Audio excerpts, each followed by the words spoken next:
الحمد لله نحمده ونستعينه ونستغفره ونؤمن به ونتوكل عليه ونعوذ بالله من شرور أنفسنا ومن سيئات أعمالنا من يهده الله فلا مضل له ومن يضلله فلا هادي له ونشهد أن لا إله إلا الله وحده لا شريك له ونشهد أن سيدنا ومولانا محمدا عبده ورسوله صلى الله تعالى عليه وسلم تسليما كثيرا أما بعد فأعوذ بالله من الشيطان الرجيم بسم الله الرحمن الرحيم يا أيها الذين آمنوا لا يسخر قوم من قوم عسى أن يكونوا خيرا منهم ولا نساء من نساء عسى أن يكن خيرا منهن ولا تلمزوا أنفسكم ولا تنابزوا بالألقاب بئس الاسم الفسوق بعد الإيمان ومن لم يتب فأولئك هم الظالمون صدق اللہ العظیم. معزز حضرات سامعین کرام، میرے محترم بزرگوں اور دوستوں اور مستقبل کے ہونہار بچوں، آج میں آپ کے سامنے ایک ایسے عنوان کے تعلق سے گفتگو کرنے کی کوشش کر رہا ہوں جس کے اندر ہر انسان مبتلا ہے. خوش فہمی، خوش طبعی اور خوشحالی ہر انسان کی طبیعت کے اندر ہے. ہر انسان یہی چاہتا ہے کہ اسے خوش طبعی حاصل ہو، خوشحالی حاصل ہو، وہ خوش رہے، خوش مزاج رہے اور ہنسمکھ رہے، ہنسمکھی اس کی مزاج کے اندر ہو. تو شریعت کے اندر ہنسی مذاق کی کہاں تک گنجائش ہے؟ ہم اور آپ اپنے دوستوں یاروں سے، اپنے عزیز و اقارب سے، اپنے گھر والوں سے ہنسی مذاق کیا کرتے ہیں. اس ہنسی مذاق کی شریعت کے اندر کہاں تک گنجائش ہے، کہاں تک ہنسی مذاق کر سکتے ہیں اور کہاں تک نہیں کر سکتے ہیں؟ میں نے جو آیت کریمہ پڑھی ہے، اس آیت کریمہ کے اندر اسی تعلق سے بیان ہے. انہی کے تعلق سے گفتگو کرنے کی کوشش کر رہا ہوں. میں نے جو آیت کریمہ خطبے کے اندر آپ کے سامنے رکھی ہے، اس کے اندر فرمایا گیا ہے کہ اے ایمان والو، تم میں سے کچھ لوگ کچھ دوسرے لوگوں کا مذاق نہ اڑایا کریں، کیونکہ ہو سکتا ہے کہ جن کا مذاق اڑایا جا رہا ہے وہ مذاق اڑانے والوں سے بہتر ہوں. وَلَا نِسَاءٌ مِّن نِّسَاءٍ عَسَىٰ أَن يَكُنَّ خَيْرًا مِّنْهُنَّ. اسی طرح عورتوں کا مذاق نہ اڑایا کریں، کیونکہ بہت ممکن ہے کہ جن عورتوں کا مذاق اڑایا جا رہا ہے وہ عورتیں مذاق اڑانے والی عورتوں سے بہتر ہوں. وَلَا تَلْمِزُوا أَنفُسَكُمْ. اور ایک دوسرے کی عیب جوئی نہ کیا کرو، ایک دوسرے کے اوپر طعن و تشنیع نہ کیا کرو، ایک دوسرے کا عیب نہ ڈھونڈا کرو. وَلَا تَلْمِزُوا أَنفُسَكُمْ وَلَا تَنَابَزُوا بِالْأَلْقَابِ. اور ایک دوسرے کو برے القاب سے، برے ٹائٹل سے نہ پکارا کرو. بِئْسَ الِاسْمُ الْفُسُوقُ بَعْدَ الْإِيمَانِ وَمَن لَّمْ يَتُبْ فَأُولَٰئِكَ هُمُ الظَّالِمُونَ.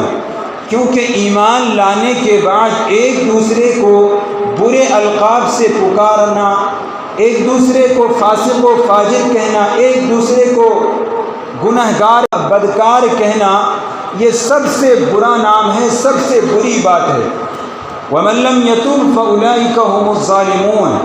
اور جو ان کاموں سے رکے ہوئے نہ رہے، جو ان کاموں سے توبہ نہ کرے، استغفار نہ کرے، ان کاموں سے بچا ہوا نہ رہے، فَأُولَٰئِكَ هُمُ الظَّالِمُونَ. تو یہی لوگ ظالم ہیں. اس آیت کریمہ کے اندر مسلمانوں کو 3 چیزوں کا پیغام دیا گیا ہے، 3 چیزوں کی ہدایت کی گئی ہے، 3 چیزوں کی تعلیم دی گئی ہے۔ غور سے سنیے کن چیزوں کی تعلیم دی گئی ہے۔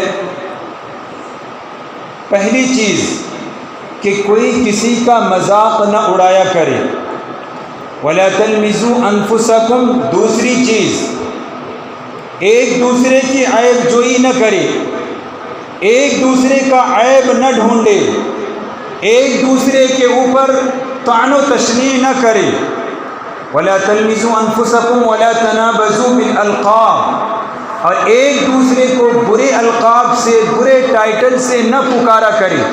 ہمارے اندر ایسا ہوتا ہے کہ ایک دوسرے کو برے القاب سے، برے ٹائٹل سے پکارتے ہیں۔ قرآن کریم نے اس کو منع کیا ہے۔ وَلَا تَلْمِزُوا أَنفُسَكُمْ وَلَا تَنَابَزُوا بِالْأَلْقَابِ، ایک دوسرے کو برے القاب سے، برے ٹائٹل سے نہ پکارا کرے۔ اور پھر آخر میں فرمایا گیا ہے جو ان 3 کاموں سے نہ رکے، باز نہ رہے، ان 3 کاموں سے توبہ نہ کرے تو ان کا حشر انہی لوگوں کے ساتھ ہوگا جو کہ ظالم ہیں، فرعون کے ساتھ، حامان کے ساتھ، قارون کے ساتھ، شداد کے ساتھ، جو کہ یہ لوگ ظالم ہیں۔ ان 3 کاموں سے جو رکے ہوئے نہ رہے، ان کا بھی حشر انہی لوگوں کے ساتھ ہوگا۔ ان میں سے سب سے پہلی چیز کہ ایک دوسرے کا مذاق نہ اڑایا کرے۔ مذاق اڑانے کا مطلب کیا ہے؟ مذاق اڑانے کا مطلب یہ ہے کہ کوئی کسی کے ساتھ ایسا تمسخر، ہنسی مذاق نہ کرے جس سے دوسرے کی ذلت و رسوائی ہو، جس سے دوسرے کی تذلیل و تحقیر ہو، جس سے دوسرے کی حقارت ہو، جس سے دوسرے کی دل شکنی ہو، جس سے دوسرے کا دل ٹوٹے۔ ایسی ہنسی مذاق نہ کیا کرو، کیونکہ تمام انسان ایک ہی باپ کی اولاد ہیں، حضرت آدم علیہ السلام کی اولاد ہیں، اور تمام انسان ایک ہی اللہ کے بندے ہیں، ایک ہی رسول کے امتی ہیں۔ تو جب تمام انسان ایک ہی باپ کی اولاد ہیں اور کسی کو کسی کے اوپر کوئی فضیلت نہیں، کوئی برتری حاصل نہیں، کوئی بڑھوتری نہیں، کوئی فوقیت نہیں، تو پھر کیا حق بنتا ہے کہ ہم ایک دوسرے کا مذاق اڑایا کریں؟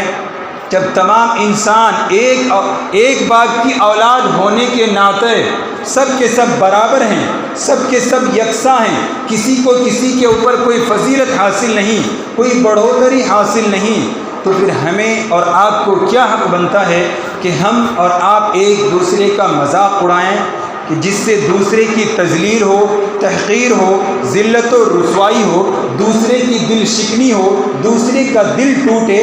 ہمیں اور آپ کو یہ حق نہیں بنتا ہے۔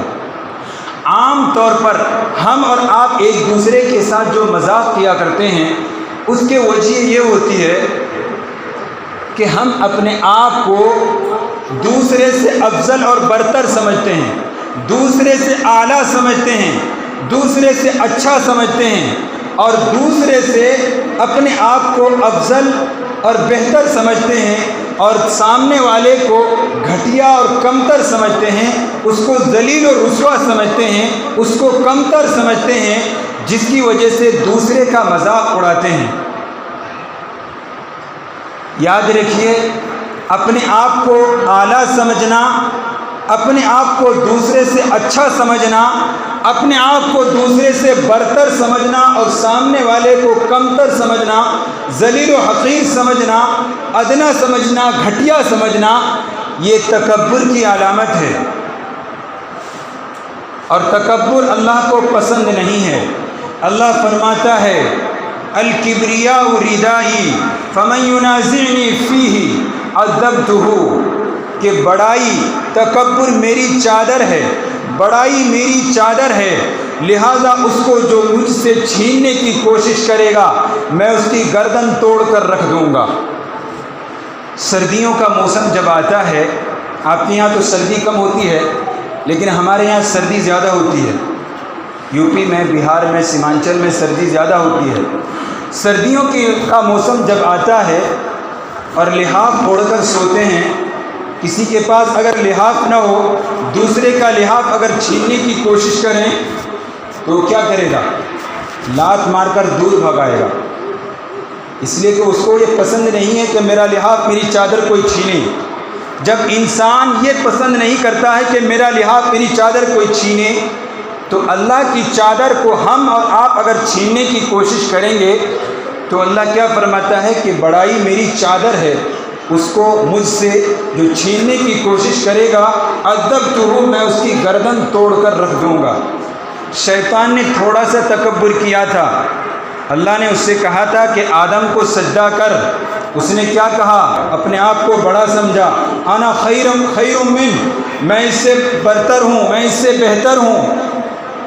آدم کو آپ نے مٹی سے پیدا کیا اور مجھے آپ نے آگ سے پیدا کیا۔ آگ کی خاصیت یہ ہے کہ اگر کسی جگہ پر آگ لگائی جائے تو اس کا شعلہ اوپر اٹھتا ہے، اور مٹی کا ڈھیلا اپنے ہاتھ پر رکھ کر اگر اس کو چھوڑ دیا جائے تو وہ نیچے آتا ہے۔ میری خاصیت اوپر ہونا ہے، آدم کی خاصیت نیچے ہونا ہے۔ اوپری والی چیز، اعلیٰ چیز، ادنا سی چیز کو سجدہ کیسے کر سکتا ہے؟ میری یہ شان نہیں کہ میں آدم کو سجدہ کروں۔ اللہ نے فرمایا اچھا، تمہاری یہ جرأت، تمہاری یہ دلیری کہ جس کی وجہ سے تم میرے سامنے دلیری کرتے ہو، جس کی وجہ سے میرے سامنے جرأت مندی کرتے ہو، چل نکل یہاں سے، ہمیشہ ہمیش کے لیے یہاں سے نکل جا، ہمیشہ ہمیش کے لیے یہاں سے ذلیل و رسوا ہو کر نکل جا۔ تیری یہ ہمت کیسے ہوئی کہ تو نے اپنے آپ کے بارے میں مجھے کہا انا خیر من، میں آدم سے بہتر ہوں؟ تمہاری ہمت کیسے ہوئی؟ تمہاری جرأت کیسے ہوئی؟ اللہ نے ہمیشہ ہمیش کے لیے اس کو ذلیل اور رسوا کر دیا، ہمیشہ ہمیش کے لیے اس کو خار کر دیا۔ تھوڑا سا تکبر کیا تھا، اور شیطان اس کائنات کے اندر سب سے بڑا عالم تھا، اس سب سے بڑے عالم کو تھوڑا سا تکبر کرنے کی وجہ سے اللہ پاک نے ہمیشہ ہمیش کے لیے اس کو ذلیل و رسوا کر دیا۔ یہ کیوں ہوا؟ تکبر کی بنا پر، کبر کی بنا پر، غرور کی بنا پر، گھمنڈ کی بنا پر۔ اس نے تکبر کیا تھا، گھمنڈ کیا تھا، اللہ کو پسند نہیں ہے۔ اللہ نے اس کی گردن توڑ کر رکھ دیا ہمیشہ ہمیش کے لیے۔ تو اللہ کو تکبر پسند نہیں ہے۔ آخر ہم کس بنیاد پر تکبر کریں؟ کس بنیاد پر اپنے آپ پر اترائیں؟ گھمنڈ کس بات پر کریں؟ آیا اس وجہ سے کہ ہمارے پاس اچھی صحت ہے، اچھی دولت ہے، اچھی پراپرٹی ہے، اچھے مکانات ہیں، گاڑیاں ہیں، موٹر ہیں، اس بنا پر ہم نے اپنے آپ پر تکبر کریں اور اس بنا پر دوسرے کو ذلیل و رسوا سمجھیں؟ یہ اللہ کو ہرگز پسند نہیں ہے۔ یاد رکھیے، جن نعمتوں کی وجہ سے ہم اور آپ تکبر کرتے ہیں، اللہ جو دینے پر قادر ہے وہی چھین لینے پر بھی قدرت رکھتا ہے۔ اللہ نے اگر آپ کو دیا ہے تو وہ اس بات پر بھی قدرت رکھتا ہے کہ وہ آپ سے چھین لے۔ آپ نے بہت سے ایسے آدمیوں کو دیکھا ہوگا، اپنے دوست و احباب کو دیکھا ہوگا، جن کے حالات پہلے اچھے تھے، مالدار تھے، لیکن ناشکری کی بنا پر اللہ نے اس کو فقیر بنا دیا، مانگنے پر مجبور کر دیا۔ گھمنڈ کرنے کی بنا پر، تکبر کرنے کی بنا پر، اور غریبوں کو ذلیل و رسوا سمجھنے پر، اپنے آپ کو اعلیٰ سمجھنے پر، دوسرے کو کمتر سمجھنے پر، دوسرے کو ادنا سمجھنے پر اللہ نے ہمیشہ ہمیشہ کے لیے فقیر بنا دیا اور مانگنے پر محتاج کر دیا۔ تو گھمنڈ اللہ کو پسند نہیں ہے، تکبر اللہ کو پسند نہیں ہے۔ اللہ کو عاجزی پسند ہے، تواضع پسند ہے، انکساری پسند ہے، اپنے آپ کو چھوٹا بن کر رہنا یہ اللہ کو پسند ہے۔ اس پر میں ایک واقعہ سنانا چاہوں گا، حضرت ذوالنون مصری رحمۃ اللہ علیہ کا۔ آپ نے نام سنا ہوگا، اگر نہیں سنے ہیں تو مجھ سے سن لیجئے۔ حضرت ذوالنون مصری رحمۃ اللہ علیہ اللہ کے بہت بڑے ولی تھے، بہت بڑے بزرگ تھے۔ ایک مرتبہ کسی راستے سے ان کا گزر ہوا، ساتھ میں ان کے مرید بھی تھے، ان کے کوئی چاہنے والے بھی تھے۔ راستے سے گزر ہوا تو کسی دشمن نے حضرت ذوالنون مصری رحمۃ اللہ علیہ کو کہا کہ تم کتے سے بھی بدتر ہو، تم کتے سے بھی خراب ہو۔ ایک دشمن نے حضرت ذوالنون مصری رحمۃ اللہ علیہ سے کہا کہ تم کتے سے بھی بدتر ہو، کتے سے بھی خراب ہو۔ حضرت ذوالنون مصری رحمۃ اللہ علیہ کا تواضع دیکھیے، انکساری دیکھیے، چھوٹا پن دیکھیے۔ اس آدمی سے، اس دشمن سے کچھ نہیں کہا۔ حضرت کے مرید جو ساتھ میں تھے انہوں نے کہا، حضرت آپ نے نہیں سنا اس دشمن نے آپ کو کیا کہا؟ اس دشمن نے آپ کو کتے سے بھی بدتر کہا، کتے سے بھی خراب کہا۔ حضرت نے فرمایا، مجھے نہیں معلوم کہ میں کتے سے بدتر ہوں یا نہیں، اس لیے کہ کل قیامت کے دن میدان محشر میں جب تمام انسان کی پیشی ہوگی اور ہر ایک کا حساب و کتاب لیا جائے گا، جہاں جانکنی کا عالم ہوگا، کوئی کسی کا پرسان حال نہیں ہوگا، ہر کوئی اپنے بارے میں سوچے گا کہ میری کسی طرح سے بخشش ہو جائے۔ ایسے وقت میں اللہ نے اگر مجھے معاف کر دیا، یہ کون کہہ رہے ہیں؟ حضرت ذوالنون مصری رحمۃ اللہ علیہ کہہ رہے ہیں کہ ایسے وقت میں میدان محشر میں اگر اللہ نے مجھے معاف کر دیا اور میرے جنت میں جانے کا فیصلہ کر دیا، تب تو میں اس کتے سے بہتر ہوا، اس کتے سے اچھا ہوا۔ اور اگر خدا نہ خواستہ اللہ نے مجھے معاف نہیں کیا، میری بخشش نہیں کی اور میرے جہنم میں جانے کا فیصلہ کر دیا، تب تو میں اس کتے سے برا ہوا اور بدتر ہوا، اس لیے کہ میرا انسان ہونے کی وجہ سے اللہ پاک میرا حساب لے گا اور کتے کا حساب و کتاب نہیں لے گا۔ کتے کا حساب و کتاب نہیں ہوگا، میرا حساب و کتاب ہوگا۔ تو اس آدمی نے اگر مجھے کتے سے بدتر کہا تو اس نے کوئی غلط نہیں کہا۔ اللہ نے اگر بائی چانس مجھے معاف نہیں کیا اور میرے جہنم میں جانے کا فیصلہ کر دیا تو میں انسان ہونے کے باوجود بھی جہنم میں جا رہا ہوں اور کتے کا حساب و کتاب نہیں ہے، تو گویا کہ میں کتے سے بدتر ہوا۔ تو اس آدمی نے اگر مجھے کتے سے بدتر کہا ہے تو کوئی اس نے برا نہیں کہا ہے، اس لیے کہ میں انسان ہونے کے باوجود بھی جہنم میں جا رہا ہوں اور کتے کا حساب و کتاب نہیں ہے۔ تو اس آدمی نے اگر مجھے کتے سے بدتر کہا تو کوئی برا نہیں کہا، اس لیے میں نے اس کی باتوں کا کوئی جواب نہیں دیا۔ یہ دیکھیے تواضع اور عاجزی، انکساری، چھوٹا پن۔ ایک آدمی کو، ایک بزرگ کو، ایک اللہ کے ولی کو کتے سے بھی بدتر کہا اور حضرت نے اسے کچھ بھی نہیں کہا۔ اور مجھے اور آپ کو اگر کوئی کہہ دے کتے سے بدتر ہو تم، فوراً آستین چڑھائیں گے اور لڑنے جھڑنے کے لیے تیار، اور میدان میں۔ اللہ کو تکبر پسند نہیں ہے، گھمنڈ اور اترانا پسند نہیں ہے، عاجزی اور انکساری پسند ہے۔ آج دنیا کے اندر کوئی بڑے سے بڑے عہدے پر فائز ہو جائے، کسی اسٹیٹ کا سی ایم بن جائے، کسی ملک کا پی ایم بن جائے اور دنیا اس کے ہاتھوں کو اور پیروں کو چومنے لگے، اپنے ہاتھوں کی ہتھیلی پر اٹھا کر اس کو سفر کرائے، جس کی وجہ سے وہ اترانے لگے، گھمنڈ کرنے لگے، تکبر کرنے لگے اور اپنے سے کم والوں کو، مال و دولت کے اعتبار سے کم مال والوں کو ذلیل و رسوا سمجھے، حقیر سمجھے، فقیر سمجھے، تو یہ اللہ کو پسند نہیں ہے۔ غریبوں کی، فقیروں کی اللہ کے یہاں بڑے درجات ہیں۔ حدیث پاک کے اندر آتا ہے، نبی کریم صلی اللہ علیہ وسلم نے ارشاد فرمایا، غربا لوگ امیروں کے مقابلے میں امیروں سے 70 سال پہلے جنت کے اندر چلے جائیں گے۔ کیوں؟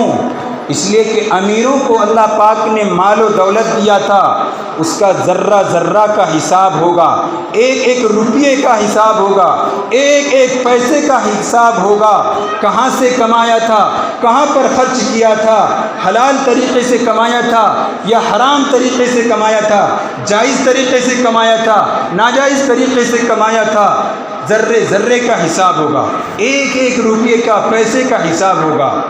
حساب و کتاب میں دیر لگ جائے گی اور بیچارے امیروں غریبوں کے پاس تو مال و دولت تھا ہی نہیں، اس کا حساب و کتاب بھی نہیں ہوگا، اس لیے غریب امیروں کے مقابلے میں 70 سال پہلے جنت میں چلے جائیں گے۔ یہ حدیث پاک کے اندر آپ علیہ الصلوۃ والسلام نے ارشاد فرمایا۔ تو غریبوں کو رسوا سمجھنا، ذلیل و حقیر سمجھنا، ان کی تذلیل و تحقیر سمجھنا، یہ اللہ کو ہرگز پسند نہیں ہے۔ اسی طرح کسی آدمی کے اندر کوئی برائی ہو، اس برائی کی وجہ سے اس آدمی کو ہم برا سمجھیں، یہ بھی اللہ کو پسند نہیں ہے۔ کوئی آدمی شراب پی رہا ہو، اس شراب پینے کی وجہ سے شرابی کو ہم برا سمجھیں، یہ بھی اللہ کو پسند نہیں ہے۔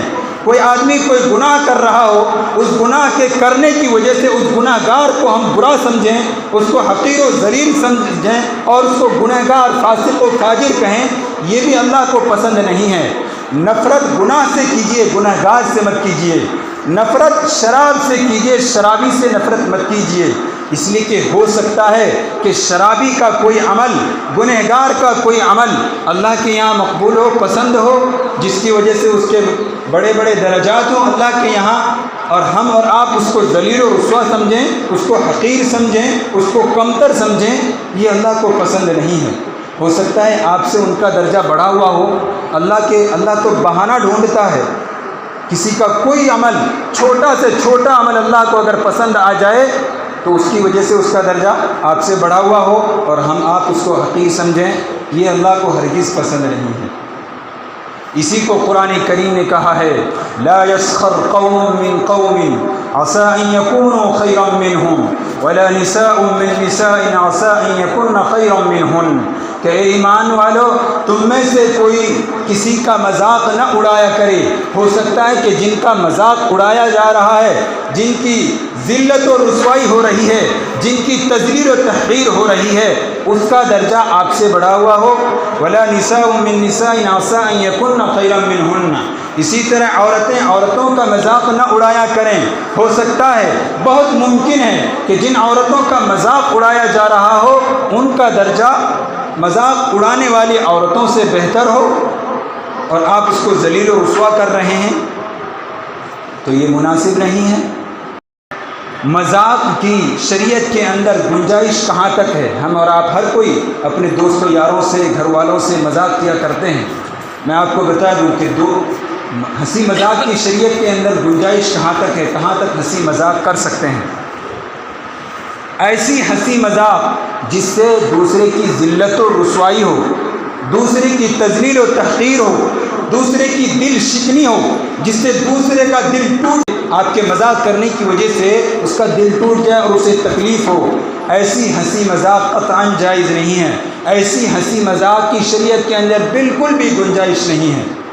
ہاں، وہ ہنسی مذاق جو دوست و یار اپنے آپس میں کر لیتے ہیں، جس سے کسی کی دل شکنی نہیں ہوتی ہے، کسی کا دل ٹوٹتا نہیں ہے، جس سے کسی کی ذلت و رسوائی نہیں ہوتی ہے، تذلیل و تحقیر نہیں ہوتی ہے، جس میں کوئی جھوٹی بیانی بھی نہیں ہوتی ہے، تو ایسی ہنسی مذاق کی شریعت کے اندر گنجائش ہے، اور یہ احادیث سے بھی ثابت ہے۔ خود حضور اکرم صلی اللہ علیہ وسلم نے بھی ایسی ہنسی مذاق صحابہ کرام سے اور اپنی ازواج مطہرات سے کیے ہیں۔ میں اس پر دو واقعہ سنانا چاہوں گا۔ ایک بوڑھی عورت تھی، آپ نے یہ واقعہ بارہا کئی مقرروں سے اور کتابوں کے اندر پڑھے بھی ہوں گے۔ ایک بوڑھی عورت تھی، اس نے آ کر حضور اکرم صلی اللہ علیہ وسلم سے کہا کہ یا رسول اللہ، میرے لیے دعا فرما دیجئے کہ میں جنت میں چلی جاؤں۔ یا رسول اللہ، میرے لیے دعا فرما دیجئے کہ میں جنت میں چلی جاؤں۔ حضور صلی اللہ علیہ وسلم نے ہنسی مذاق کے طور پر اس سے فرمایا کہ بوڑھی عورت جنت میں نہیں جائے گی، بوڑھی عورت جنت میں نہیں جائے گی۔ وہ بوڑھی عورت سن کر رونے لگی۔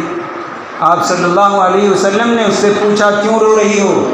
بوڑھی نے کہا، آپ نے فرمایا کہ بوڑھی عورت جنت میں نہیں جائے گی، اس لیے میں رو رہی ہوں۔ آپ صلی اللہ علیہ وسلم نے فرمایا کہ بوڑھی عورت جنت میں نہیں جائے گی، البتہ جوان ہو کر جائے گی۔ تم اگر جنت میں جانا چاہتی ہو تو تمہیں جوان بنا دیا جائے گا، اس کے بعد تم جنت میں جاؤ گی۔ بوڑھی ہونے کی حالت میں، بوڑھا ہونے کی حالت میں کوئی جنت میں نہیں جائے گا۔ جنت عیش و آرام کی چیز ہے، مستی کی چیز ہے، راحت کی چیز ہے۔ وہاں بڑھاپا کیا، بچپنے کیا، وہاں سب جوان ہوں گے۔ تو بوڑھی عورت جنت میں نہیں جائے گی، البتہ بوڑھی کو جوان بنا دیا جائے گا، تب جنت میں جائے گی۔ یہ سن کر وہ بوڑھی ہنسنے لگی، پہلے رو رہی تھی اب ہنسنے لگی۔ تو آپ صلی اللہ علیہ وسلم نے اس سے مذاق کے طور پر، ہنسی کے طور پر اس سے کہا تھا کہ بوڑھی عورت جنت میں نہیں جائے گی، تب وہ جا کر ہنسنے لگی۔ تو اس طرح کے مذاق جائز ہے۔ اسی طرح ایک صاحب حضور صلی اللہ علیہ وسلم کے پاس آئے اور آ کر کہنے لگے یا رسول اللہ میرے پاس سواری کے واسطے کوئی اونٹ نہیں ہے، کوئی اونٹ مرحمت فرما دیجئے جس سے میں سوار ہو سکوں۔ حضور صلی اللہ علیہ وسلم نے اس سے فرمایا اچھا ٹھیک ہے، میں تمہیں ایک اونٹ کا بچہ دے دوں گا، میں تمہیں ایک اونٹ کا بچہ دے دوں گا۔ وہ صاحب کہنے لگے یا رسول اللہ میں اونٹ کا بچہ لے کر کیا کروں گا، مجھے تو سواری کے واسطے اونٹ چاہیے، آپ بچہ دیں گے، اونٹ کا بچہ دیں گے، اونٹ کا بچہ لے کر میں کیا کروں گا؟ آپ صلی اللہ علیہ وسلم نے فرمایا جو میں تمہیں اونٹ دوں گا وہ بھی تو کسی کا بچہ ہوگا، جو اونٹ میں تمہیں دوں گا وہ بھی تو کسی کا بچہ ہوگا، اگرچہ بڑا ہوگا لیکن کسی کا تو بچہ ہوگا۔ ہم اور آپ یہاں بڑے ہیں، ہم عمر دراز ہیں لیکن کسی کے تو بچے ہیں، تو جو اونٹ میں تمہیں دوں گا وہ اگرچہ بڑا ہوگا لیکن کسی کا بچہ ہوگا۔ تو حضور صلی اللہ علیہ وسلم نے اس سے مذاق کے طور پر، ہنسی کے طور پر یہ بات فرمائی تھی کہ میں تمہیں اونٹ کا بچہ دوں گا، تو مذاق کے طور پر کہا تھا۔ تو اس طرح کے مذاق شریعت کے اندر گنجائش ہے، ہنسی مذاق کرنے کی اس طرح کی شریعت کے اندر گنجائش ہے۔ خلاصہ یہ ہے کہ ایسی ہنسی مذاق جس سے کسی کا دل نہ ٹوٹے، جس سے کسی کی دل شکنی نہ ہو، ذلت و رسوائی نہ ہو، ایسی ہنسی مذاق کی شریعت کے اندر گنجائش ہے۔ اور وہ ہنسی مذاق جس سے کسی کی دل شکنی ہو جائے، دل ٹوٹ جائے، ایسی ہنسی مذاق کی شریعت کے اندر گنجائش نہیں ہے۔ اسی کو قرآن کریم کی اس آیت کے اندر جو میں نے خطبے کے اندر پڑھا تھا اس کے اندر یہی بیان کیا گیا ہے یا ایھا الذین آمنوا لا یسخر قوم من قوم عسى ان یکونوا خیرا منہم، کہ اے ایمان والو تم میں سے کوئی قوم کسی دوسری قوم کا مذاق نہ اڑایا کرے، ہو سکتا ہے وہ قوم جن کا تم مذاق اڑا رہے ہو وہ تم سے بہتر ہو۔ ولا نساء من نساء عسى ان يكن خيرا منهن، اسی طرح عورتوں کا مذاق نہ اڑایا کریں، ہو سکتا ہے بہت ممکن ہے کہ جن عورتوں کا تم مذاق اڑا رہے ہو وہ عورتیں مذاق اڑانے والی عورتوں سے بہتر ہو۔ اور آگے فرمایا ولا تلمزوا انفسکم، اور تم ولا تلمزوا انفسکم ولا تنابزوا بالالقاب، اور تم ایک دوسرے کی عیب جوئی نہ کرو، عیب نہ ڈھونڈو کہ فلاں آدمی کے اندر یہ عیب ہے، یہ عیب ہے، یہ برائیاں ہیں، یہ نہ ڈھونڈو، ایک دوسرے کے اوپر طعن و تشنیع نہ کرو۔ ولا تلمزوا انفسکم ولا تنابزوا بالالقاب، ایک دوسرے کو برے القاب سے، برے ٹائٹل سے نہ پکارا کرو۔ ومن لم يتب فاولئک هم الظالمون، جو ان کاموں سے بچا ہوا نہ رہے، اپنے آپ کو ان کاموں سے دور نہ کرے، توبہ نہ کرے، استغفار نہ کرے، تو ان کا حشر ظالموں کے ساتھ ہوگا۔ فاولئک هم الظالمون، یہی لوگ ظالم ہیں۔ اللہ تبارک و تعالی ہم سب کو شریعت کے تمام احکامات کے مطابق اور ہنسی مذاق کی جہاں تک گنجائش ہے اسی گنجائش تک، اسی دائرے تک ہمیں اور آپ کو ہنسی مذاق کی کرنے کی توفیق عطا فرمائے اور اس سے زیادہ سے بچنے کی توفیق عطا فرمائے۔ وآخر دعوانا ان الحمد للہ رب العالمین۔